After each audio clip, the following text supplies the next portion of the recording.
Praise the Lord. കർത്താവിൻ്റെ ധന്യതിരുനാമം ഇന്ന് ഈ പ്രഭാതത്തിൽ മഹിമപ്പെടുമാറാകട്ടെ. ഒരുമിച്ച് ദൈവത്തെ സ്തുതിക്കുവാൻ ഒരായുസ്സും ആരോഗ്യവും ബലവും തന്ന് ആയുസ്സിൽ കാണാത്തൊരു പുതിയ പ്രഭാതം, പുത്തൻ പുലരി ദൈവമായ കർത്താവ് നമുക്ക് തന്നതോർത്ത് കർത്താവിൻ്റെ നാമത്തിന് എല്ലാ മാനവും മഹത്വവും അർപ്പിച്ചുകൊണ്ട് ഇന്നത്തെ ദൈവവചന ചിന്തയിലേക്ക് നമുക്ക് പ്രവേശിക്കാം. ദൈവത്തിന് ചുറ്റാകെ ഇരിക്കുവാൻ ഇന്ന് അതിനാധാരമായി ഒരു വാക്യം വായിക്കുന്നു. ഇയ്യോബിൻ്റെ പുസ്തകം 8-ാം അധ്യായം അതിൻ്റെ 7-ാമത്തെ വാക്യം. Job chapter 8 verse 7. നിന്റെ പൂർവ്വസ്ഥിതി അല്പമായി തോന്നും, നിന്റെ അന്ത്യസ്ഥിതി അതിമഹത്തായിരിക്കും. ഹല്ലേലൂയ. മനോഹരമായൊരു വാക്യമാണ്. നിന്റെ പൂർവ്വസ്ഥിതി അല്പമായി തോന്നും, നിന്റെ അന്ത്യസ്ഥിതി അതിമഹത്തായിരിക്കും. ഈ വചനം കേൾക്കുമ്പോൾ ദൈവം ഇയ്യോബിനോട് പറഞ്ഞാണെന്ന് നമുക്ക് ചിലപ്പോൾ പെട്ടെന്ന് തോന്നും. അങ്ങനല്ല, അതല്ല വചനം. ഇയ്യോബും സ്നേഹിതന്മാരുമായിട്ടുള്ള കോൺവെർസേഷൻ്റെ അകത്ത്, ആ വർത്തമാനം പറഞ്ഞതിനകത്ത് ഇത് പറയുമ്പോൾ തന്നെ സാഹചര്യം അറിയാം. ഇയ്യോബിനുള്ളതെല്ലാം നഷ്ടപ്പെട്ടു. അവൻ്റെ സമ്പത്ത് നഷ്ടപ്പെട്ടു, അവൻ്റെ മൃഗങ്ങൾ നഷ്ടപ്പെട്ടു, വീട് നഷ്ടപ്പെട്ടു, ഉണ്ടായിരുന്നതെല്ലാം നഷ്ടപ്പെട്ടു. എന്തിന്? 10 മക്കൾ വരെ നഷ്ടപ്പെട്ടു. ഭാര്യ തള്ളിപ്പറഞ്ഞു, കൂടെയുള്ളവർ തള്ളിപ്പറഞ്ഞു. ഒറ്റപ്പെട്ട് കിടക്കുന്ന ഇയ്യോബ്. സ്നേഹിതന്മാർ അവരെ ആശ്വസിപ്പിക്കാൻ വന്നവരെ അവരെ ഇയ്യോബിൻ്റെ സ്ഥിതി കണ്ടിട്ട് മിണ്ടാതിരുന്നു. തൻ്റെ ശരീരം നഷ്ടപ്പെട്ട് ചൊറിയും ചിരങ്ങുമായിട്ട് ഓട്ടുകഷ്ണം കൊണ്ട് ചിരണ്ടിക്കൊണ്ട് ചാരത്തിനകത്ത് കിടക്കുന്ന അവസ്ഥയിൽ, അങ്ങനെ ഒരു സാഹചര്യത്തിനകത്ത് സ്നേഹിതന്മാർ കാണാൻ വന്നതാ. സ്നേഹിതന്മാർ വന്ന് നോക്കിയിരിക്കുക. അവർ വന്നിട്ട് 7 ദിവസം കഴിഞ്ഞിട്ടാണ് സംസാരിച്ചതെന്നാണ് പറയുന്നത്. മണിക്കൂറുകളിരുന്നു. അത് കഴിഞ്ഞ് സംസാരിച്ചു തുടങ്ങിയപ്പം ഇയ്യോബ് നാവെടുത്ത് സംസാരിച്ചു. ഒരു കുറ്റപ്പെടുത്തലാണോ? അല്ല. എന്നാലും ഇയ്യോബിൻ്റെ ഭാഗത്ത് എന്തൊക്കെയോ തെറ്റുണ്ടെന്ന രീതിയിലാണ് സംസാരിച്ചു തുടങ്ങിയത്. അങ്ങനെ ഇയ്യോബ് സംസാരിച്ച് അങ്ങനെ തുടങ്ങി. 8-ാമത്തെ അധ്യായം എത്തുമ്പം അവിടെ എഴുതിയിരിക്കുന്നു, ശുഹാന്യനായ ബിൽദാദ്. ബിൽദാദ് ആ മനുഷ്യൻ കുറച്ച് അറിവുള്ളവനും അതിലുള്ള ചെറുപ്പക്കാരനുമൊക്കെയാണ്. അദ്ദേഹം വന്നങ്ങോട്ട് സംസാരിക്കാൻ തുടങ്ങി. അദ്ദേഹം വന്ന് സംസാരിച്ചിട്ട് തുടങ്ങുന്ന വാക്കുകൾ ഇങ്ങനെയാണ്. അത് കേൾക്കണം. ആ വാക്കുകൾ കേൾക്കുമ്പോൾ, നീതിമാനായി നശിച്ചു പോയിട്ടുള്ളവനാർ? നീ നേരുള്ളവനെങ്കിൽ നിനക്ക് ഇങ്ങനെയൊക്കെ സംഭവിക്കുമോ? നീ നേരുള്ളവനാണെങ്കിൽ ഒന്നുകൂടെ തിരിച്ചു വരണം എന്നൊക്കെ പറഞ്ഞാണ് തുടങ്ങുന്നത്.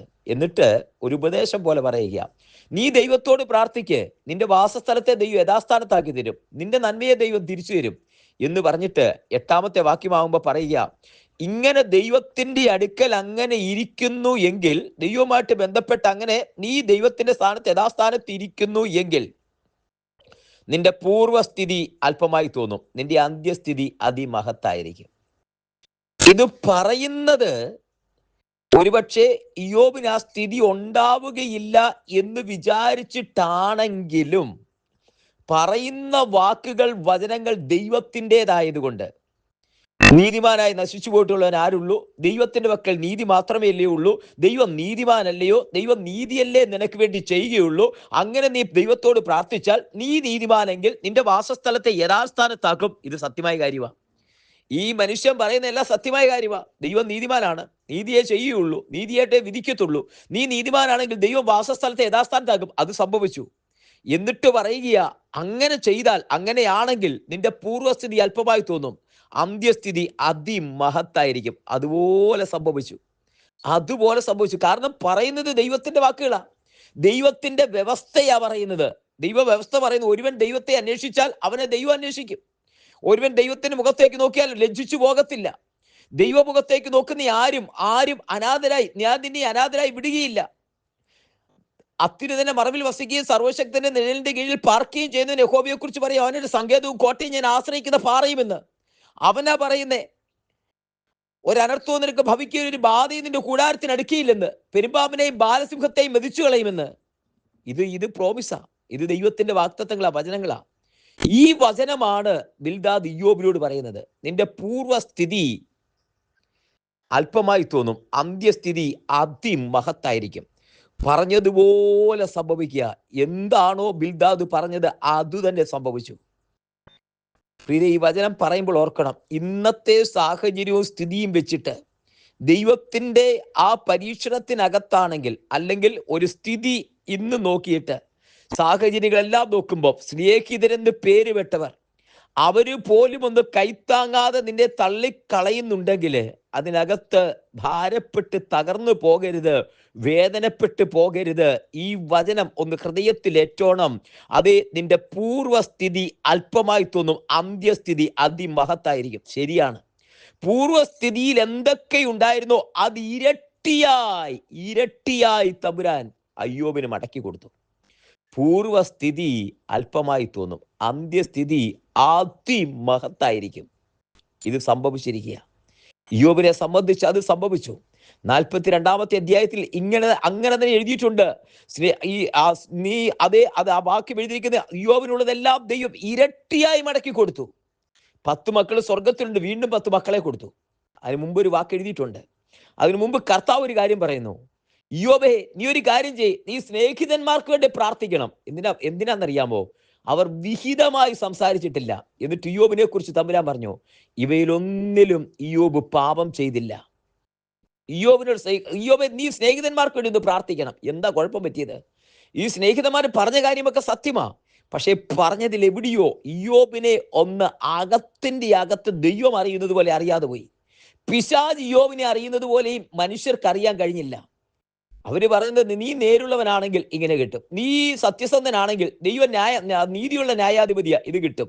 ദൈവം നീതിയുള്ള ന്യായാധിപതി നിന്റെ വാസസ്ഥലത്തെ യഥാസ്ഥാനത്താക്കും. ഇതൊരു ഒരു തരത്തിൽ പറഞ്ഞാൽ ഇയ്യോബിന്റെ എവിടെയോ മിസ്റ്റേക്ക് ഉണ്ടെന്ന് പറയുന്ന പോലെയാ പറയുന്നത്.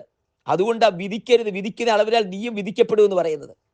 അതിന്റെ താഴെ എഴുതി അത് അടുത്ത വാക്കുവാണെന്ന് പറഞ്ഞത്, നിന്റെ പൂർവ്വസ്ഥിതി അല്പമായി തോന്നും, അന്ത്യസ്ഥിതി അതിമഹത്തായിരിക്കും. ഇയ്യോബിനോട് തമ്പുരാൻ പറഞ്ഞു, കുഞ്ഞേ ഇയ്യോബേ നീ സ്നേഹിതന്മാർക്ക് വേണ്ടി ഒന്ന് പ്രാർത്ഥിക്കേ. അപ്പൊ പ്രാർത്ഥിക്കാൻ പറയുമ്പോൾ ദൈവത്തിന്റെ കോപം അവരുടെ നേരെ നിൽക്കുക. ഈ പ്രാർത്ഥന ഇയ്യോബ് പ്രാർത്ഥിക്കുക, സ്നേഹിതന്മാർക്ക് വേണ്ടി പ്രാർത്ഥിച്ചു. മുമ്പേ സംസാരിച്ചുകൊണ്ടിരുന്ന ഇങ്ങനെ പറഞ്ഞ സ്നേഹിതന്മാർക്ക് വേണ്ടിയാണ് പ്രാർത്ഥിക്കുന്നത്. ഇത് എളുപ്പമുള്ള കാര്യമല്ല. ഇതുവരെ സംസാരിച്ച് ഒരു തരത്തിൽ പറഞ്ഞാൽ മുഷിപ്പിച്ച് വേദനിപ്പിച്ച് ഇയ്യോബിന് വേണ്ടിയാണ് പ്രാർത്ഥിക്കുന്നത്. ഇയ്യോബ് സ്നേഹിതന്മാർക്ക് വേണ്ടിയാണ് പ്രാർത്ഥിക്കുന്നത്. അത് പക്ഷേ ഇയ്യോബ് പ്രാർത്ഥിച്ചു. അടുത്ത വചനം എഴുതിയിരിക്കുന്നു, ഇയ്യോബ് തന്റെ സ്നേഹിതന്മാർക്ക് വേണ്ടി പ്രാർത്ഥിച്ചു, ദൈവം ഇയ്യോബിന്റെ സ്ഥിതിക്ക് ഭേദം വരുത്തി. ഹല്ലേലൂയ. ദൈവം ഇയ്യോബിന്റെ സ്ഥിതിക്ക് ഭേദം വരുത്തി. കുഞ്ഞെ, ഈ വചനം കേൾക്കുമ്പോൾ നിന്നോട് ആരെങ്കിലും സംസാരിക്കുന്നുണ്ടെങ്കിൽ നിന്നെ ഒന്ന് താഴ്ത്തിക്കെട്ടാൻ, നിന്റെ കഴിവുകളെ ഒന്ന് താഴ്ത്തിക്കെട്ടാൻ, നിന്റെ കുറവുകളെ ചൂണ്ടിക്കാട്ടാൻ, നിന്നെ ഒന്ന് പോയിന്റ് ചെയ്യാൻ, നിന്നെ ഒന്ന് താഴ്ത്താൻ സംസാരിക്കുന്നുണ്ടെങ്കിൽ അവരോട് നീ ഫൈറ്റ് ചെയ്യാൻ പോകണ്ട, നീ ശാന്തമായിട്ടിരിക്കെ. തമ്പുരാൻ പറയും, കുഞ്ഞെ നീ അവർക്ക് വേണ്ടി ഒന്ന് പ്രാർത്ഥിക്കുക, അവർക്ക് വേണ്ടി പ്രാർത്ഥിക്കുക. അവർക്ക് വേണ്ടി പ്രാർത്ഥിച്ചു. ദൈവം ഇയ്യോബിന്റെ മുഖത്തെ ആദരിച്ചു, അവരെ ശിക്ഷിച്ചില്ല, അവരെ വിട്ടു. പക്ഷെ വേറൊരു സംഭവം അവിടെ നടന്ന് നാം വായിക്കുന്നത്, ഇയ്യോബ് സ്നേഹിതന്മാർക്ക് വേണ്ടി പ്രാർത്ഥിച്ചു, ദൈവം ഇയ്യോബിന്റെ സ്ഥിതിക്ക് ഭേദം വരുത്തി. ഇതൊരു വസ്തുതയാണ്. ശുഹാന്യനായ ബിൽദാദ് പറഞ്ഞതുപോലെ പൂർവ്വസ്ഥിതി അല്പമായി തോന്നി, അന്ത്യസ്ഥിതി അതിമഹത്തായി.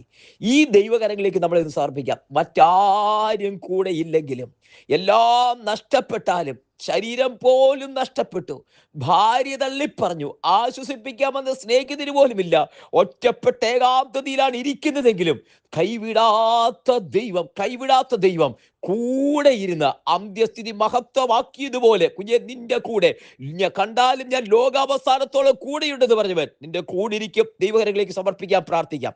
സ്വർഗീയ കർത്താവേ, ഈ ജനത്തിന് വേണ്ടി പ്രാർത്ഥിക്കുന്നു. ഇനി വചനം കേൾക്കുന്ന സകലവരെയും അനുഗ്രഹിക്കുന്നു. അങ്ങയുടെ നാമത്തിൽ ജനത്തെ അനുഗ്രഹിച്ച് പ്രാർത്ഥിക്കുന്നു.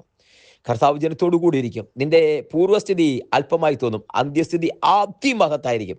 അങ്ങനെ തന്നെ ജനത്തെ അനുഗ്രഹിച്ച് പ്രാർത്ഥിക്കുന്നു. ഇന്നത്തെ സാഹചര്യങ്ങളെ, സ്ഥിതികളെ ദൈവം മാറ്റുന്നതിനായി സ്തോത്രം ചെയ്യുന്നു. തൃക്കരങ്ങളിലേക്ക് സമർപ്പിക്കുന്നു. പ്രാർത്ഥനയ്ക്കാൽ സ്തോത്രം.